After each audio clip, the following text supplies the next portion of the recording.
Hi, welcome to my channel, Just Here to Chat. My name is Tara, and in this video, I want to talk a little bit about adaptability and the impact that perception has on being adaptable from a abundant mindset point of view. Okay, so if you're interested in this, please stick around. If you are interested in my material or you find it helpful in any way, please feel free to like, share, and subscribe. I would love to have you come back. Otherwise, stick around.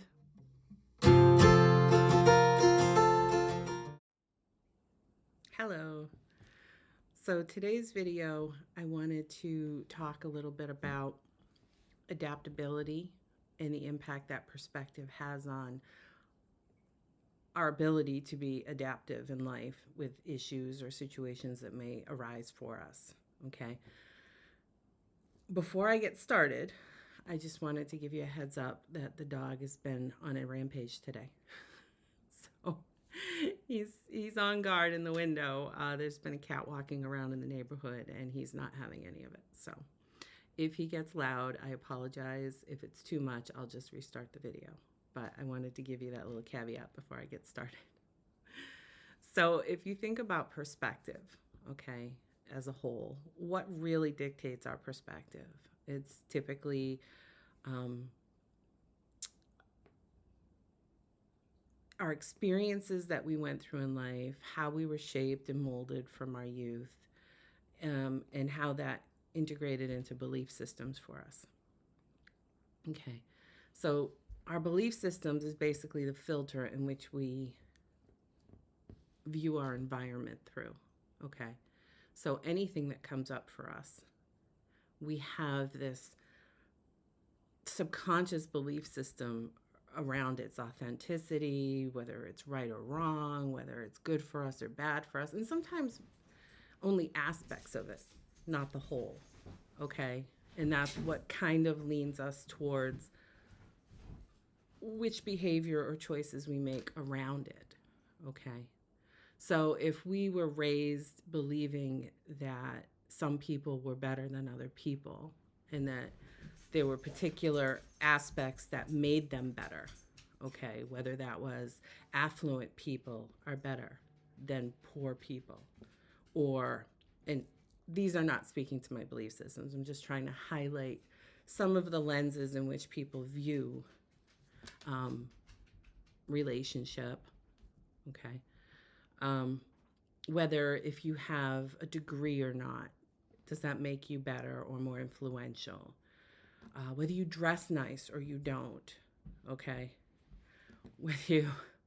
Whether you hold position or have some form of influence over others, does that make you better than, or whatever the case may be. And sometimes it's just whether you're of a particular religion or a particular culture or a particular race or a particular political allegiance, you name it. There's all kinds of things in which we make judgments about people around. Okay. At the end of the day, coming from a place of judgment is never, it's good to, let's put it this way. There's a difference between judgment and discernment. Okay. Discernment is typically for our best and highest good. I'm discerning the situation. I'm not going to look at this situation or this person through rose-colored glasses. Maybe I see their potential, but this isn't how they're showing up. Therefore, I need to be discerning as to whether or not I allow them in my life, right? I have to be discerning as to who I can trust with this and who I can't trust with that. The judgment is, well, I can't trust you because you're terrible. Right?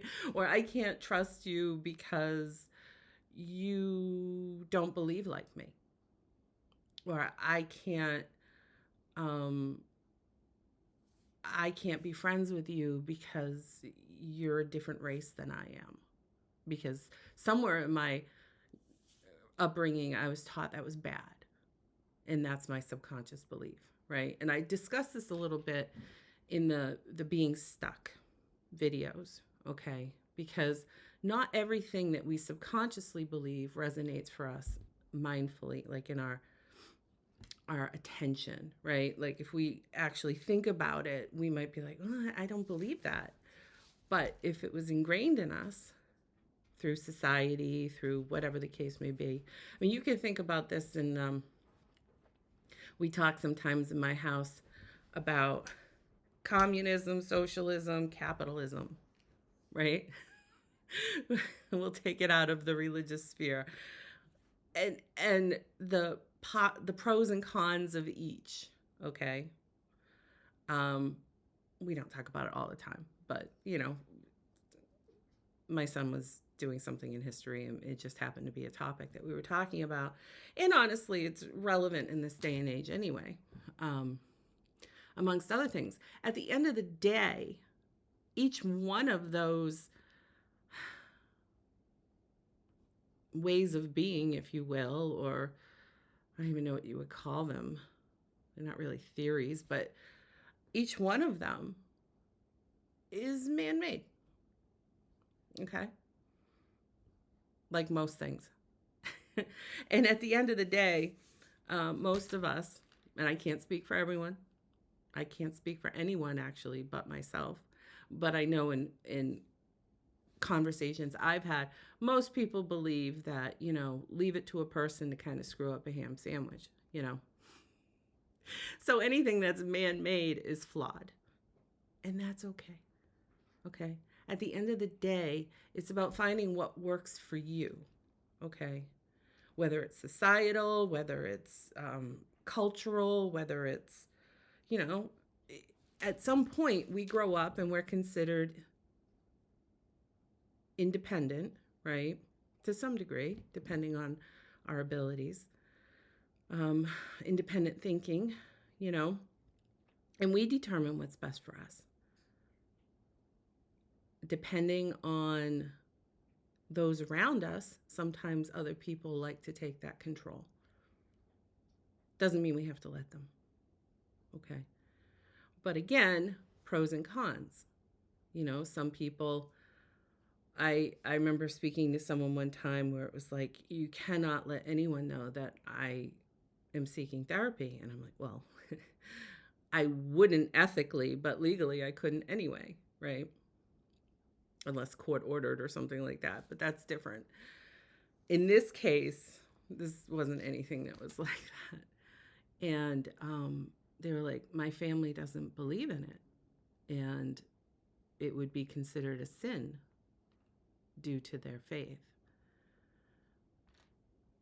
It wasn't my place, and it's still not my place to judge whether that's right or wrong, okay? At the end of the day, this person was doing what they felt was best for them, and I honor that. Okay? That's all any of us can do, is what's best for you. Not obviously at the expense of others. In this case, could it potentially have hurt this person's family's feelings if they found out? Possibly. But that's not the same thing as actually creating harm, and there was no way they were going to find out anyway. Okay, so those are things you discuss up front anyway. Like, what are the possibilities, and all this other stuff. But I'm just using this example as sometimes our families put a lot of pressure on us. Okay, and I'm not vilifying any of it. I'm not vilifying families. I'm not vilifying belief systems. I'm not vilifying any of them. Because quite truthfully, the best we can do in life is understand that we are fallible as human beings and that we're doing the best that we can with what we have. Okay? If we're doing the best that we can, hopefully we are. I know that there's some people that don't because they'd rather not, and I'm not going to judge them either. Okay? Because it's not my path.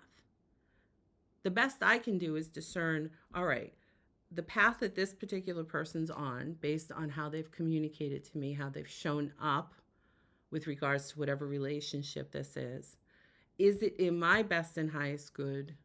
Do I resonate with them, and are they healthy for me? Okay. It's not about, oh, they're a jerk or they're terrible or they're this or that. That's judgment, and that comes from a lower vibration. It's not a healthy one, because None of us are perfect. I don't care how many degrees somebody has. I don't care if they are the ruler of the universe. There's no such thing, but if there were, I don't care. Is my point. That person, as long as they are in human flesh, are just as fallible as me. Okay. Now, how that may present from person to person is very different because everybody is on a different path. Everybody has different aspects of themselves that's healed or unhealed, and therefore will have maybe different triggers and different behaviors around those triggers because every single person alive has toxic behaviors. Okay. That doesn't mean that's how you show up. Maybe you've done enough healing that you're able to recognize that and not engage that way anymore. Okay. But we all have it in us because we all have a shadow side. None of us are all good or all bad. Okay. Some of us like to swim more in one pool than another or drink from one trough more than another. But again,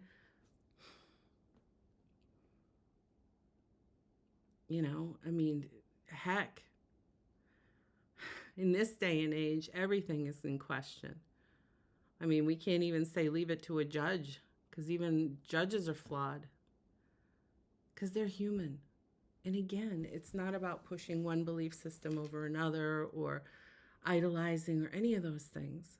It's about just recognizing that, okay, this is how this person is showing up. Okay. And in any dynamic, whether it's family, whether it's a love connection, whether it's a friendship, whether it's a work associate, it doesn't matter. Okay. If someone shows up in a particular way that's triggering for you, there's a lot that can be gleaned from that. Okay. So abundant mindset would say, okay, this person is challenging to me. Why? What is it that I can learn from this? Why is this brought across my path? What can I gain from this association that I can learn, integrate, and evolve? Okay. That's more of a different perspective. That's saying, okay, this is happening for my best and highest good. Same thing like with rejection. If someone rejects you, you can look at it as a punishment. Lack mindset would be like, what did I do wrong? Or what's wrong with me? Or they're a terrible person because only terrible people would treat people like me like this. Judgment.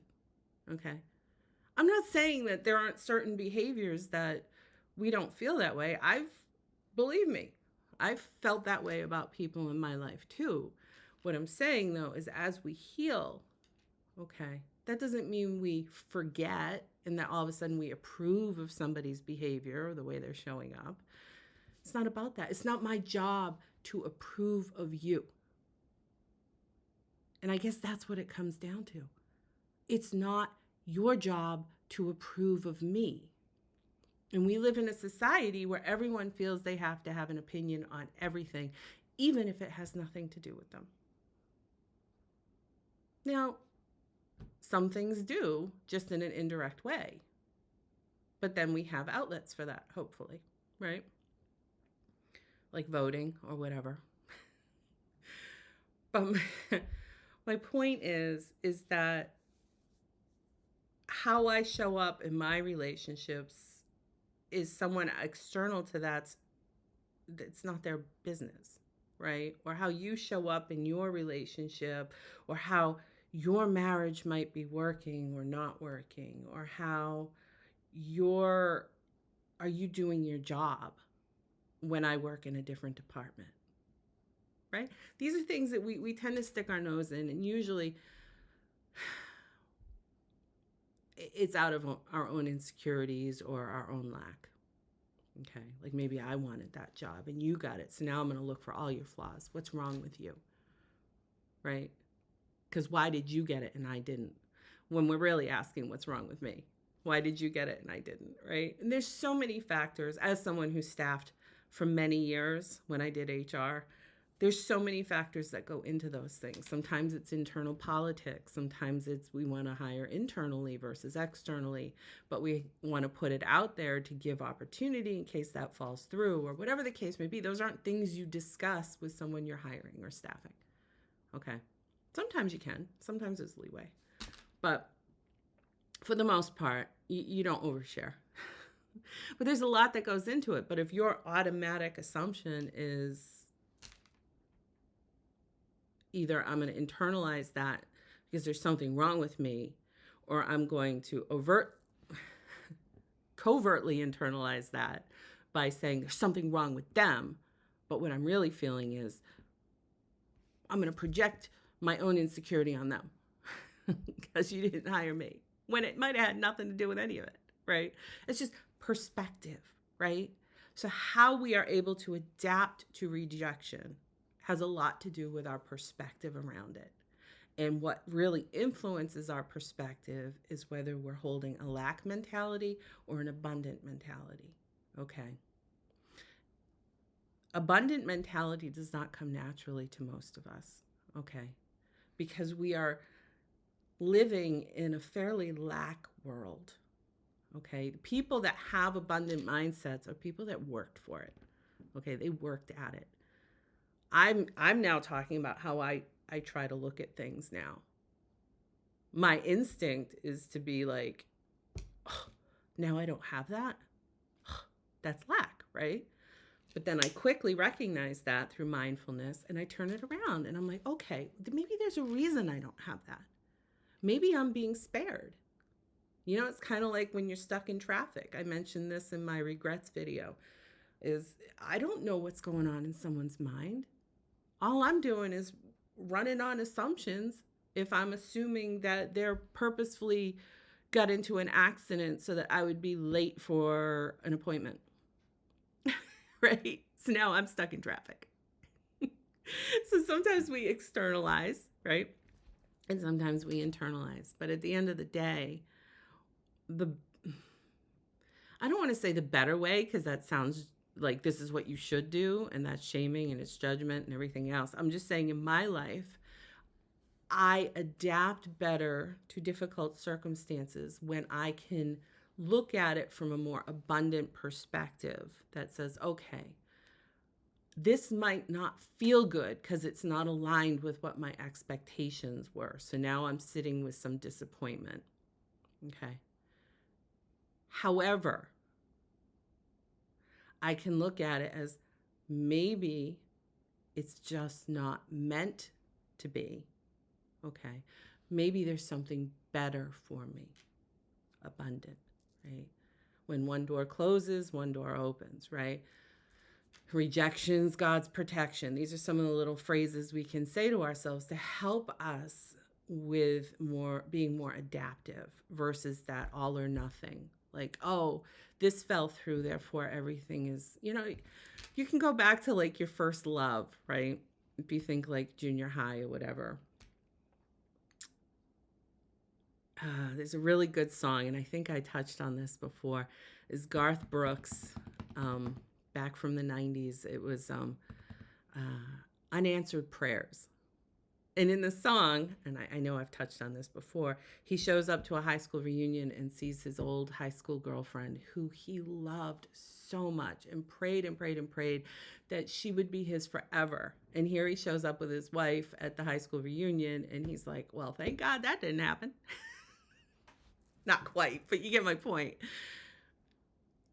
We never know what's coming, okay? But it's in our best and highest good not to assume it's bad. Because again, at the end of the day, it's just an assumption. And if we're willing to assume the worst, well, let's counter that with the best. What if the best is yet to come? And we can play that out on a global aspect right now. I know a lot of people that are sitting in fear over what they hear on the news, over what conflicts and other things that are going on in the world. At the end of the day, whatever your belief systems are, okay, and some will say this sounds naive, but I'm going to tell you, the greatest force in the universe is love. It overrides so much because it just makes us feel good. It's important to love yourself so that you're not being dictated by other people's opinions. Easier said than done, I know. It also depends on how we grew up and how many things we have left in ourselves that maybe needs to be healed. And let me tell you something, we never are fully healed in life. And that might sound unfair, okay? Regardless, we can look at it as that's unfair and I'll never have this, I'll never have that lack. Or we can look at it and say, okay, we're all just flawed beings and that's okay. I'm going to do the best with what I got. And I'm still going to put the intention out there that I'm going to be happy. And I'm going to force myself initially until it just comes naturally to really appreciate the abundance around me. Abundance isn't just money. And let me tell you something. I don't care how much money a person makes. Doesn't make them better than another person. That's my opinion, my perspective, my belief system. Maybe someone else was raised differently. Money's just a form of energy. It really is. As an economist once told me, money is just opportunity. That's all it is. That's why we like it so much, because it gives us opportunity to travel, opportunity to buy things for ourselves, opportunity to eat, right? To have shelter, to have the basic needs in life. So money is a necessity in the world, and it's not bad. You hear people say, oh, the root of all evil is money. No. I watched this video. He was talking about money. I think his name, Ramsey or something, really good. And he was saying how if you're a good person before you hit the mega millions or whatever, then you're just going to be a philanthropist and a better giving person with money. If you're a selfish person or a jerk before you make a lot of money, guess what you're going to be after you make a lot of money? Just more of the same. You're just going to have more influence. That's all money does, is it gives us more influence in certain circles. You know, if I have money, I can buy Twitter. Just an example. Just saying. That's the thing. It's like we can do all kinds of things that we can't necessarily do without money. What we do with it isn't the money's fault. It's like blaming God for religion. He didn't come and say, thou shalt be Catholic, thou shalt be, I don't know, Episcopalian, thou shalt be. And I'm not calling out these religions. I'm just saying, I'm just trying to come up with ones that people might have heard of. I didn't say that. It was people. We were raised in families that were of a particular religion or no religion at all. Some people agnostic or even atheist. Some people are, I don't know, there's all kinds of things out there, faiths. Okay. Yeah, we know the big ones like Judaism, Christianity, and under all of these, there's different sects to them. That's SECT. Different divisions. And some think they're better than others, right?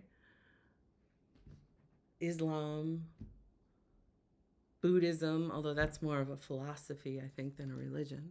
But I'm not insulting anyone. That's just what I heard. And I'm sure there's more. Okay, so those are some of the big players.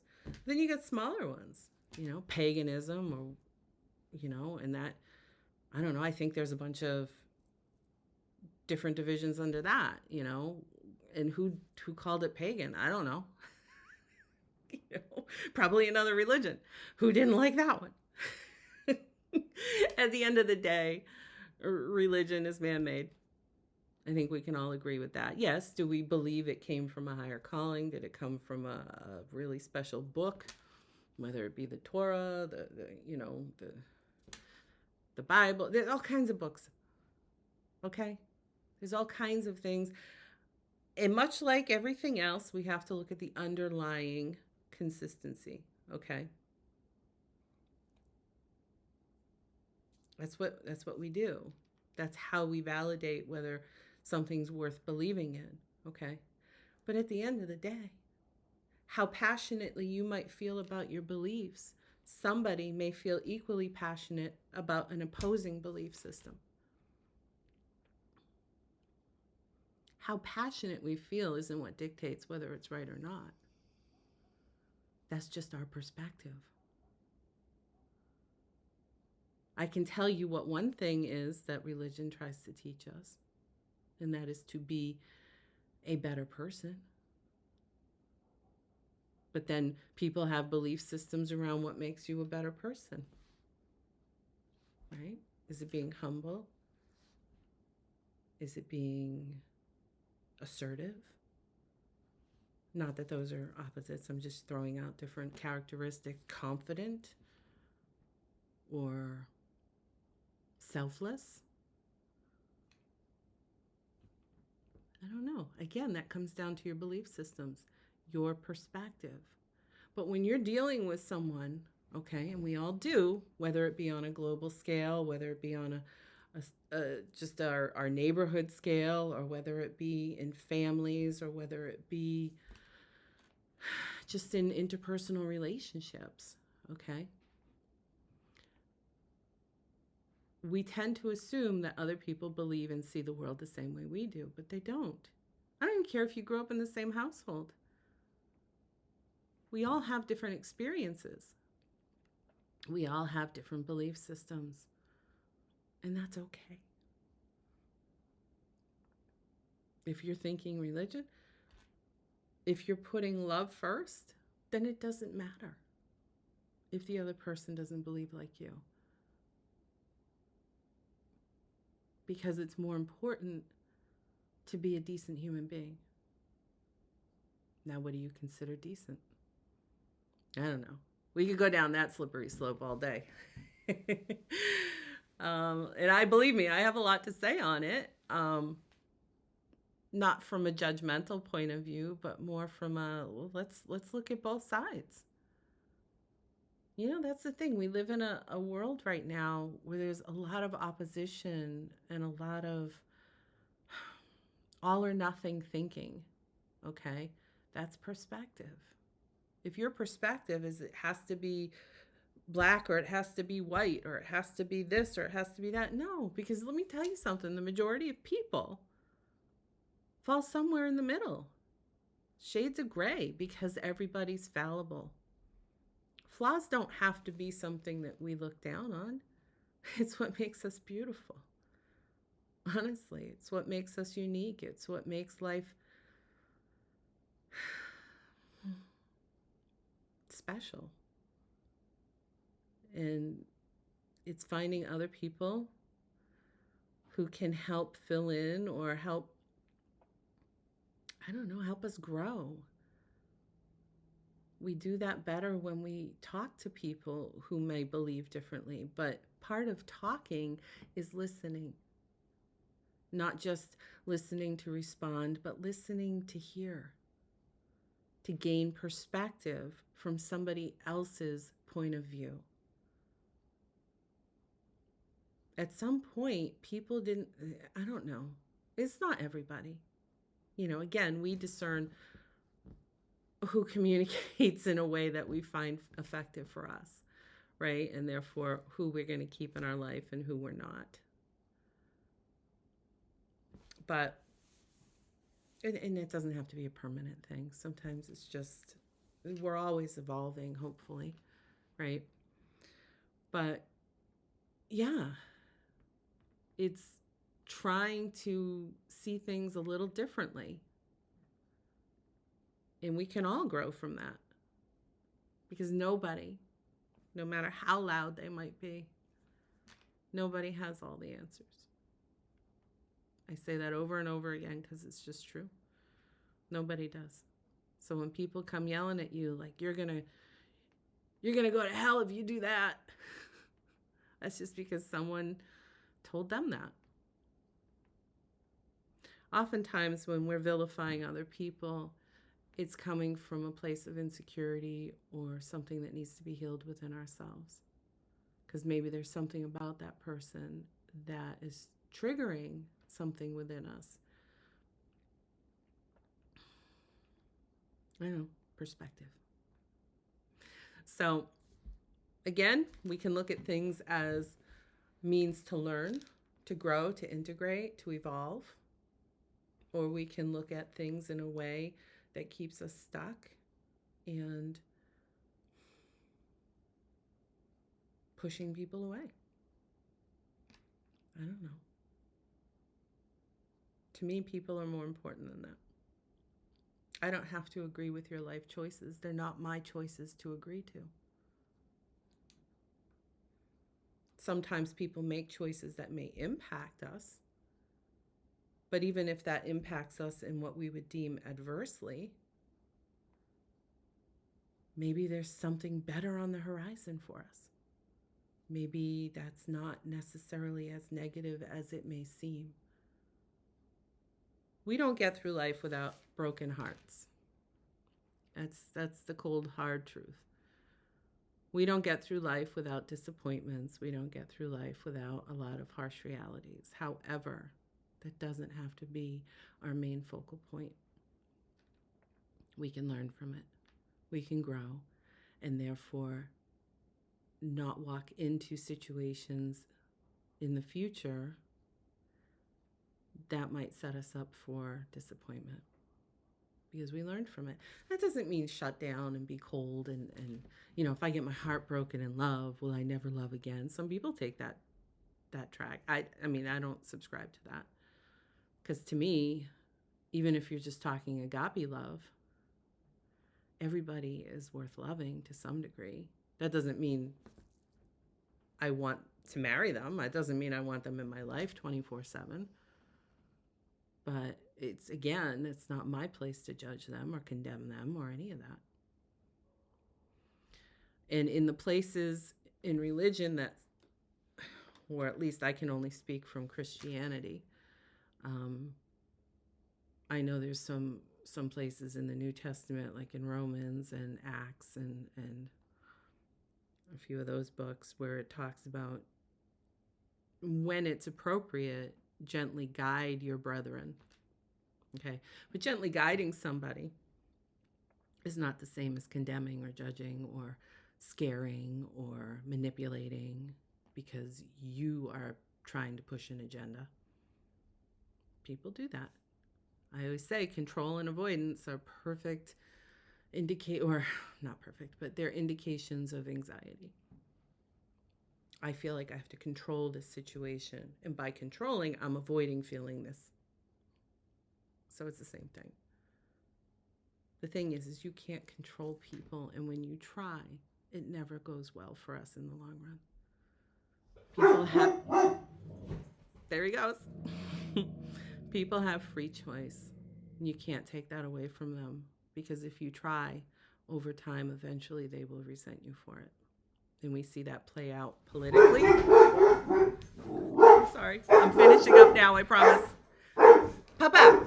All right. I went on long enough anyway. I hope this was helpful, and I'll talk to you soon.